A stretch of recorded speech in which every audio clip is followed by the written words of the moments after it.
Time tu kami berubat dengan dia. Yang kami pelik, dia macam ada bagi satu batu, tak tahu batu apalah, kata dia batu tu boleh. Assalamualaikum and hello guys, welcome back to show my channel.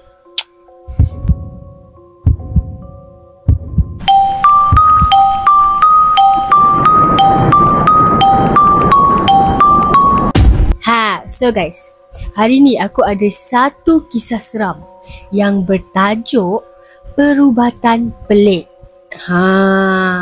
Korang nak tahu perubatan pelik tu apa? Korang tengok sampai habis. So, pada yang dah klik video ni, thank you so much. Dan pada korang yang belum subscribe channel mai, korang boleh tekan butang subscribe di bawah supaya korang tak tertinggal kisah-kisah seram yang akan mai share selepas ini. So, tanpa melengahkan masa lagi, let's get started. Kisah ni dihantar oleh Nuna, bukan nama sebenar. So, cerita yang bakal aku sampaikan ni bukan berniat untuk mengaibkan siapa-siapa. Hanya sekadar pengajaran buat kita semua untuk lebih percaya pada Yang Maha Pencipta, kata dia. So, cerita ni berlaku sekitar 2 tahun lepas waktu aku praktikal, kata Nuna. So, pada ketika tu, datuk aku yang masih lagi sakit terlantar. Sakitnya bukanlah sakit biasa-biasa. Lebih spesifikasikan pada penyakit misteri macam tu. Datuk aku ni dulu seorang yang aktif, kuat bekerja, fasih berkata-kata dan suka sangat buat lawak. Dia seorang yang ceria tapi garang pada waktu yang sama. So, satu hari tu, datuk aku telah jatuh sakit, kata dia. Secara tiba-tiba, dia menjadi seorang yang tidak waras. Dia tak nak makan, dia tak nak minum dan dia tak nak bangun dari tidur dia. Hanya tidur je sepanjang hari tanpa mempedulikan tetamu-tetamu yang datang ke rumah. Dan kelakuan dia yang pelik tu, dia nak marah je sepanjang hari. So, ibu aku ni jumpalah dengan seorang kawan dia. Aku gelarkan dia Kak Ira, bukan nama sebenar Kak Ira ni ceritalah pada ibu aku yang dia telah pergi berubat dengan seorang pakcik ni. Dan dia beritahu ibu aku waktu dia berubat dengan pakcik tu, pakcik tu ada mengeluarkan benda yang ditanam oleh orang untuk menyihir dia. So, dalam waktu dan keadaan yang terdesak tu, ibu aku tanpa melengahkan masa lagi dan tanpa berfikiran panjang lagi, ibu aku mengambil keputusan untuk berubat dengan pakcik tu dengan niat nak menyembuhkan penyakit misteri datuk aku tu. Yelah, anak mana yang sanggup tengok ayah dia sakit macam tu kan? So, selagi hayat dikandung badan, selagi tu kita berbakti kepada orang tua, kata Nuna. So, selang beberapa minggu macam tu, kami pun bergeraklah ke rumah pakcik tu di Pontian, Johor. Rumah dia betul-betul berhadapan dengan masjid. Tepat pada jam 9 malam, pakcik tu mulalah sesi perubatan dia. Pada mulanya, atuk ni tak nak pergi berubat tau. Pujuk punya pujuk, berkali-kali kena pujuk, barulah dia nak pergi berubat. So, sesi perubatan pun dimulakan dengan mandian garam. Atuk kena mandi dululah di rumah dia, barulah boleh berubat, kata dia. So, lepas tu, nenek aku ni disuruh baca Yasin menghadap kiblat masa sesi merawat itu dijalankan, kata dia. Lupa nak bagi tahu. Sebelum kami ke sana, kami diminta untuk menyediakan barang-barang untuk dibawa ke sana. Antara yang aku ingatlah, bunga mawar 7 warna. Yang ni aku ingat sebab aku yang kena cari dan beli benda tu.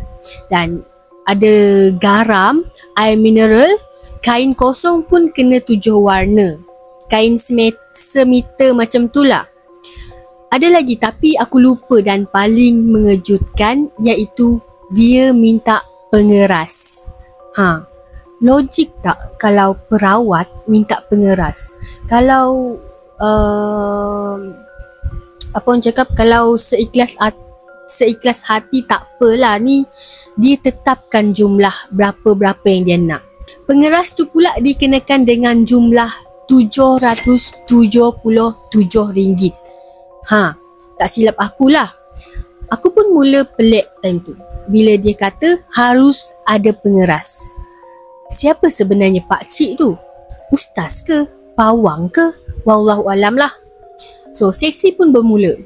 Pakcik tu menyediakan besen kecil dan kain berwarna putih. Dia masukkan tangan sebelah kiri ke dalam besen tu dan tangan dia sebelah kanan untuk mengambil barang yang ditanam oleh orang dekat rumah nenek aku ni.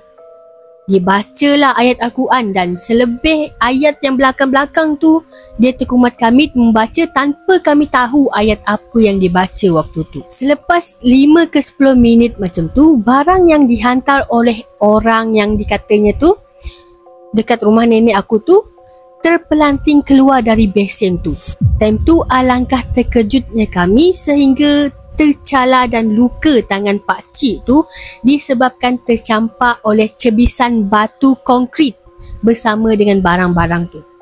Menurut pakcik tu, barang-barang ni dah lama ditanam dan dikonkrit tanpa nenek dan atuk aku sedar ada orang menanamnya. So lepas tu, kami tengoklah isi bungkusan yang diikat tu. Warna kain putihnya dah kotor macam warna tanah kubur. Lagi mengejutkan semua, barang dekat dalam bungkusan tu ada tali kain kafan, rambut, paku karat yang panjang dan ada beberapa lagi yang aku tak ingat sangatlah waktu tu. Time tu semua mengucap panjang yang berada dekat situ lah bila tengok benda tu.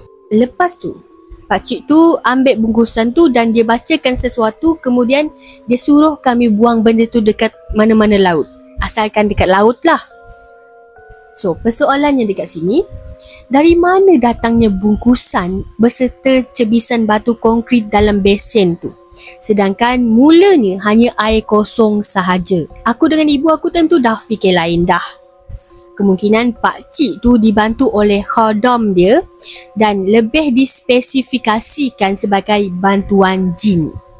Wallahualam lah, itu kali pertama dan terakhir kami berubat dekat situ sebab timbulnya syirik bila pakcik tu suruh kami menggantungkan ayat yang serupa dengan ayat Al-Quran tapi isi kandungannya lebih kepada mensyirikkan lah, lebih pada membelakangkan Allah lah.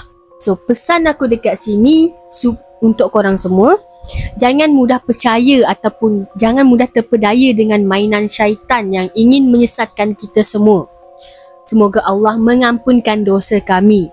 Mungkin kita tidak perasan bahawa perkara ni menyesatkan kita atau menyekutukan Allah.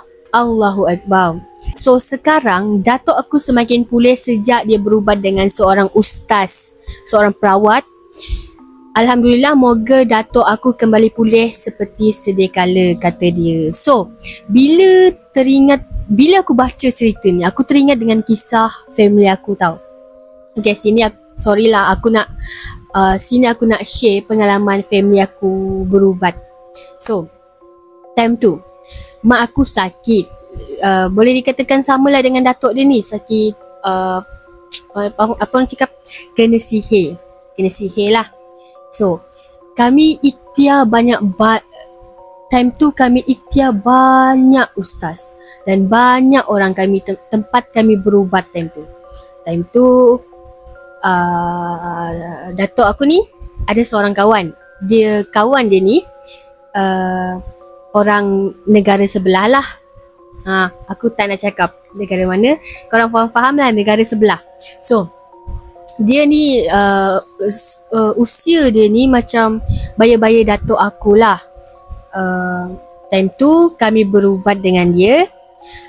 Yang kami pelik, dia macam ada bagi satu batu, tak tahu batu apalah kata dia. Batu tu boleh tarik aura negatif mak aku ni tadi. Tapi mak aku ni tak nak, mak aku ni nak jaga hati datuk aku ni lah. Sebab dia tahu benda tu tak boleh. Dia tahu kita manusia tak boleh nak percaya dengan benda tu selain Allah Subhanahu Wa Taala. Tapi untuk menyedapkan hati datuk aku tu, dia terpaksalah beli batu tu dengan ratusan ringgit ataupun puluhan ringgit. Aku tak ingat sebab aku time tu tak ada dekat situ. Ni yang mak aku ceritakan balik. So dia terpaksalah beli. Adalah dalam 3 hari macam tu lah dia berubat dengan orang tu. Dia cakap macam-macam lah. Dia cakap mak aku ni kena buat orang lah. Dia cakap mak aku ni apa orang cakap, ada aura negatif lah, macam-macam lah. So dia cakap, yang last kali dia cakap, kalau sakit lagi, datang lagi dekat dia. Maksudnya apa? Maksudnya dekat situ, kalau mak aku ni sakit lagi, mak aku terpaksa lagi beli batu tu untuk apa orang cakap, untuk sembuhkan mak aku. Tapi dalam masa yang sama, mak aku tak sembuh-sembuh ya. Tak sembuh-sembuh. So macam mana kami nak percaya yang orang tu boleh menyembuhkan mak aku? So aku cakap lah dengan mak aku, jangan percaya gila lah. Kita pergi berubat dengan ustaz lah. Ustaz nak betul lah. Kita pergi berubat secara Islam lah. Aku cakap dengan mak aku. So mak aku pun, yelah, mak aku ikutkan. Sebab dia bukan nak sangat berubat dengan orang tu. Sebab dia pun dalam masa yang sama tak percaya sangat dengan orang tu. Sebab time tu dah lah, korang bayangkan, dah lah mak aku tengah susah. Duit pun kurang time tu. Macam mana dia nak berubat dengan orang tu? Orang tu macam nak, apa orang cakap, nak pau. Korang tahu tak pau? Nak, apa orang cakap, nak pau duit mak aku. Macam tu lah. So mak aku decide untuk stop lah berubat dengan orang tu, dan dia ikut aku berubat dengan ustaz yang aku kenal. So tu je lah kisah. So tu je lah pengalaman kami sekeluarga yang aku nak share pada korang. Dan Alhamdulillah mak aku sekarang pulih sepulih-pulihnya. Disebabkan dia berubat dan dia ikhtiar sendiri solat dekat rumah. Dia tak tinggal mengaji. So Alhamdulillah dia sembuh dari penyakit yang sihir lah orang kata. So kalau korang suka video kali ni, korang jangan lupa like, comment and subscribe channel Mai, okay?